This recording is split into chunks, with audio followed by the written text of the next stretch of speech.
안녕하세요, 폴리 경찰아. 오케이, 오늘 뉴 시즌 1 2회 들어가도록 하겠습니다. 다 풀어보셨죠? 이제 저랑 같이 함께 해볼게요. 이렇게 열심히 뛰어가는 우리 헉헉헉헉헉 뛰어가는 우리 폴리도리와 여러분 폴순이가 뛰어갑니다. 척척척. 여러분, 자 바로 이 부분부터 한번 가보도록 할게요. 자, 우리 경찰 임무를 뭐라고 생각합니까? 경찰 임무는 공공의 안녕과 공공의 질서에 대한 위험의 방지. 자, 우리 경찰은 뭐 하는 사람이야? 라고 하면요, 우리는 공공의 안녕과 공공의 질서에 대한 위험을 방지하는 사람입니다 라고 하시면 되죠. 자, 여기에 대해서 적절하지 않는 것은요, 자, 공공의 안녕입니다. 여러분, 안녕 벚꽃개야. 여러분, 자, 갑니다. 공공의 안녕은 국민의 생명, 신체 및 재산 보호를 포함하는 상위의 개념이다. 맞는 말 되겠습니다. 그래서 여러분, 아침에 저보면 뭐예요? 쌤 안녕하세요 라고 하는 거죠. 그래서 안녕해. 그러니까 이렇게 하는 거죠. 그러니까 누가 법질서로 불가침 안 했고, 그러니까 우리 막 국회의사 같은 안 무섭고, 오케이, 국가의 기능을 침범하지 않고, 그다음에 누가 내 재산 안 훔쳐갔잖아요, 개인적 고기. 그래서 안녕 법국계야 뭐 이렇게 우리 한다고 했죠. 그래서 우리 공공의 안녕은 국민의 생명, 신체 및 재산을 보호를 포함하는 상위의 개념이다. 맞는 말 되겠고요. 그다음에 우리 공공의 안녕의 요소 중 법질서의 불가침은 우리 사법 규범을 제외한 공법 규범을 대상으로 한다. 아니에요. 여러분, 사법이든 공법이든 다 포함하는데, 일반적으로 우리가 이제 법질서에 불과시할 때 경찰은 공법 위반하면 무조건 들어가는 거고요. 사법인 경우는 이제 재량이 0으로 들어가거나 이제 우리가 반드시 필요할 때 어쩔 수 없을 때 그때 또 사법 위반, 그래서 제외했다고는 하면 안 되는 거예요. 그래서 2번 틀렸다라고 보시면 돼요. 그래서 제외했다라고는 안 된다라는 겁니다. 자, 공공의 질서란 시대에 따라 변하는 상대적 유동적 개념이다. 맞습니다. 그래서 이거 불문법까지 포함을 하는 거거든요. 그렇기 때문에 여러분, 오늘날 이게 점점 줄어들고 있습니다. 여러분, 방 깨끗해요? 저는 깨끗해요. 저는 엄청 깨끗하게 사는 사람이에요. 여러분, 이렇게 하는 거죠. 근데 여러분도 깨끗해요. 어느 정도 상대적인 개념인 거예요. 질서란 거는. 여러분, 옛날에 우리 군사 시대로 촥촥촥촥 발 맞추는 거죠. 그게 질서 있는 거고, 오늘은 대충 어느 정도 문제 없잖아요. 여러분, 그렇게 보시면 돼요. 그래서 우리 공공의 질서란 시대에 따라서 변화하는 상대적이고 유동적인 개념이다. 여러분, 맞는 말 되겠습니다. 빨간 걸로 왜 칠했죠? 노란 걸로 칠할게요. 맞고요. 그 다음에 공공의 질서란 이제 당시의 지배적인 윤리와 가치관을 기준으로 판단할 때 그것을 준수하는 것이 시민으로서의 원만한 공동체 생활을 위한 필수적인 전제 조건이 되고, 개인의 행동에 대한 무슨 규범의 총체, 불문 규범의 총체가 되는 것을 의미합니다. 그러기 때문에 오늘날 점점점 준다라고 보셔야 됩니다. 아시겠습니까? 오케이. 이제 불문 규범이 성문 규범화 되는 거잖아요. 그래서 정답은 몇 번이다? 2번이다 라고 보시면 돼요. 자, 두 번째 또 한번 가보도록 할게요. 공공 이제 질서란 거예요. 공공 질서에 대한 설명으로 가장 적절하지 않는 것은요, 자, 원만한 공동체 생활을 위한 불가결적 전제 조건으로서 공공사회에서 각개인의 행동에 대한 불문규범의 총체이다. 여러분, 우리 앞에서 한번 보실래요? 지금 이 4번 선지가 나오잖아요. 이거랑 똑같이 지금 여기에 나오잖아요. 그러니까 우리 경찰학이 참 내용도 많고 어렵지만 할만한 게 뭐냐면 선지가 반복됩니다. 반복해서 해주기 때문에 처음이 어려워요. 나중에 매일 저같이 이제 마라톤 뛰고 공부하고 수업 듣다 보면요, 이 선지가 자꾸 들어와요. 지금 이 한 단어 한 단어도 못 읽어요. 왜냐면 불가결이 뭐야? 계속 눈에 걸리잖아요. 불문규범이 뭐야? 이렇게 걸리는데, 이걸 계속 하다 보면 뒤에 가면 성문법이 뭐고 불문법 배우잖아요. 그럼 저절로 하게 됩니다. 그냥 지금은 자꾸 저랑 같이 편안하게 좀 가주시면 나중에 머릿속에 싹싹 집어넣어드리겠습니다. 그래서 원만한 공동생활을 위한 불가결한 전제 조건, 맞죠? 그래서 질서란 건 어쩔 수 없어요. 불가결해요. 반드시 필요한 거고요. 그래, 공공사에서 각개인의 행동에 대한 어떤 규범? 불문규범의 모든 것이라고 보시면 되는 거고요. 그 다음에 공공질서의 개념은 절대적인 것이 아니라 시대에 따라 변하는 상대적이고 유동적인 개념이다 라는 겁니다. 오케이. 옛날엔 막 군사 시절 같으면 막 탁탁탁 줄 맞추고 하잖아요. 근데 오늘날 좀 리버럴 하잖아요. 이런 것도 다 질서라고 하는 거고, 공공질서의 개념의 적용 가능 분야는 점점 확대되어 축소되고 있다라고 하셔야 돼요. 왜냐하면 불문규범이 성문규범화가 되는 거잖아요. 그래서 점점 축소가 됩니다. 통치권 집행을 위한 개입 근거를 활용할 수 있는 공공질서 개념은 엄격한 합헌성이 요구되고 제한적인 사용이 필요하다. 왜냐하면 헌법에 이렇게 31조에 나와 있죠.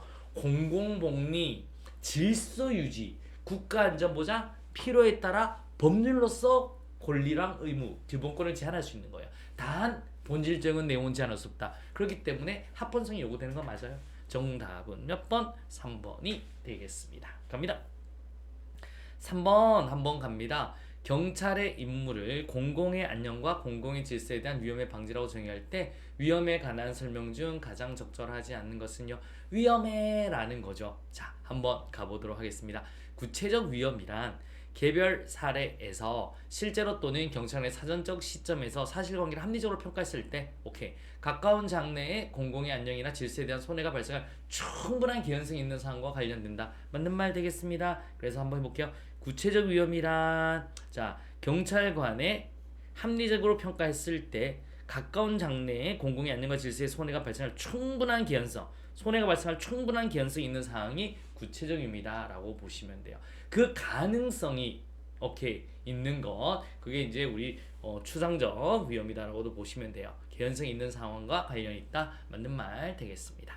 오상 위험은 잘못된 거예요. 오상 위험에 근거한 경찰의 위험 방지 조치가 위협한 경우에는 경찰관 개인에게는 미용사 책임이 문제가 되고 국가에게는 손해배상 책임이 발생할 수 있다. 맞습니다. 그래서 잘 봐요. 우리 뒤에서 나올 겁니다. 이게 외관적 위험하고요. 외관적 위험. 그 다음에 위험 혐의가 있죠. 위험 혐의.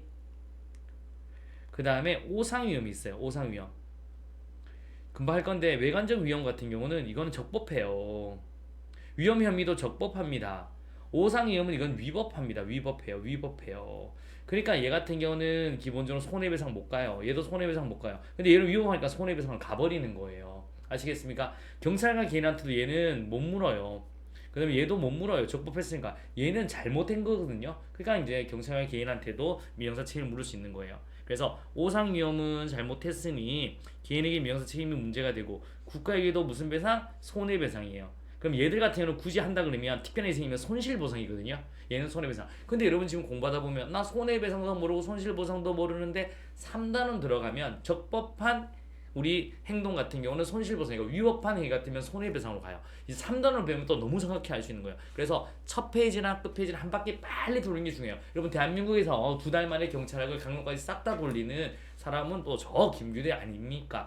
돌리고 나서 그한 또 세부적으로 싹 기출할 때 들어갑니다.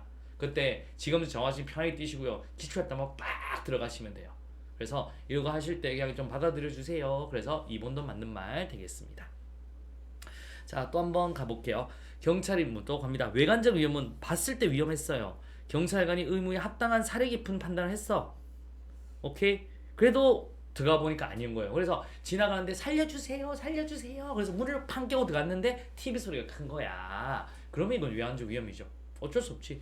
위험의 혐의만 존재하는 경우에 위험의 존재가 명백이기 전까지는 예비적 조치로서 위험의 존재 여부를 조사할 권한이 있다라고 하셔야 됩니다. 정답 몇 번? 4번이 되겠습니다. 그러니까 우리 방문 가게에 폭탄을 설치했다. 그러면 이제는 와가지고 막 조사해야 되는 거예요. 그래서 정답 몇 번? 4번이 되겠습니다. 자, 4번 되겠습니다. 경찰의 관할에 대한 설명으로 가장 적절하지 않는 것은요. 사물 관할이나 우리 사무에 대한 관할이라고 보시면 돼요. 관할이라는 게 좀 웃긴 게 나와 바리 사무에 대한 관할 범위다. 경찰이 처리할 수 있고 처리하는 사무 내용의 범위를 말한다. 맞는 말 되겠습니다. 그 다음에 우리 인적 관할 사람이죠. 인적 관할 광의의 경찰권 광의입니다. 경찰권이 어떤 사람에게 적용되는가의 문제다. 인적 관할 사람이죠. 맞습니다. 자, 우리나라는 대륙법계 역량으로 범죄 수사를 경찰의 사물 관할로 인정한다. 아니죠. 영미야 뭐해? 오빠가 술 사줄게. 영미법계입니다. 수사가 들어가는 거는 우리 들어갔거든요. 우리 영미법계다라고 보시면 돼요. 영미법계. 영미야 뭐니? 오빠가 술 사줄게. 저는 그래서 요즘에 옛날에는 술 먹을 때 휴대폰 꺼요. 막 휴대폰을 만작거리고 뭐해? 어우 부끄러워. 우리 영미한테 부끄러워. 헌법상 대통령은 내란 또는 외환의 죄를 범한 경우를 제외하고는 제2중 형사상 소치를 받지 않는다. 맞는 말 되겠습니다. 오케이. 그래 정답 몇 번? 3번 되겠습니다. 자, 5번 갑니다. 경찰의 관할에 대한 설명으로 가장 적절한 것은요. 가볼게요. 국회의장은 필요한 때 경위나 경찰 공무원 하여금 방청인의 신체를 검사하게 할 수 있다. 여러분 이 말은 맞는 말인데 잠깐 보세요. 이게 이번에 또 처음 나왔는 선지인데 원래 이제 채용 시험에서 1차에서 그런데 여러분 이거 나 안 봤는데 어떻게 고민하지 마세요. 나머지 2번, 3번, 4번 선지가 우리 맨날 보던 거예요. 요즘 이제 중경이 출제 방식이 어떠냐면 우리 흔히 알 수 있는 많은 기출문제에서 반복된 걸 내요. 선지 하나 정도를 딱 새로운 걸 낼 때가 많습니다. 그래서 나머지 봐도 정답 맞추면 전혀 문제가 없다라고 보시면 돼요. 자, 국회는 경호 업무를 국회의장의 지휘를 받아 수행하되 경위는 회의장 아니죠. 경위는 회의장 건물 안에서 그 다음에 우리 경찰은요. 경찰은 기본적으로 회의장 건물 밖에서 한다라고 보셔야 돼요. 요게 두 개가 바뀌었습니다. 그 다음에 국회의장은 국회의 경호를 위해 필요할 때는 국회 사무처 아니죠. 국회 운영위원회입니다. 국회 운영위원회. 운영위원회 맨날 나오는 거예요. 운영위원회의 동의를 받아 일정 기간에 경찰공무원의 파견을 요구할 수 있다. 이렇게 하셔야 되고요. 재판장은 법정에서의 질서 유지를 위해 필요하다고 인정한 때는 개정조항에 상관없이 시도경찰청장이 아니에요. 경찰서장에게 관할 경찰서장에게 경찰군의 파견을 요구할 수 있다. 그래서 2번, 3번, 4번이 너무 매번 나오던 거였습니다. 그래서 1번 한 번입니다. 국회의장은 필요할 때 경위나 경찰 공무원을 하여금 방청인의 신체를 검사하게 할 수 있다. 딩동댕동 머릿속에 한번 딱 넣어두시면 되겠습니다. 자, 좋은 습관이 합격으로 인도한다. 오늘 마라톤 모의고사 오케이 시즌 뉴 시즌 1 2회였습니다. 수고하셨습니다.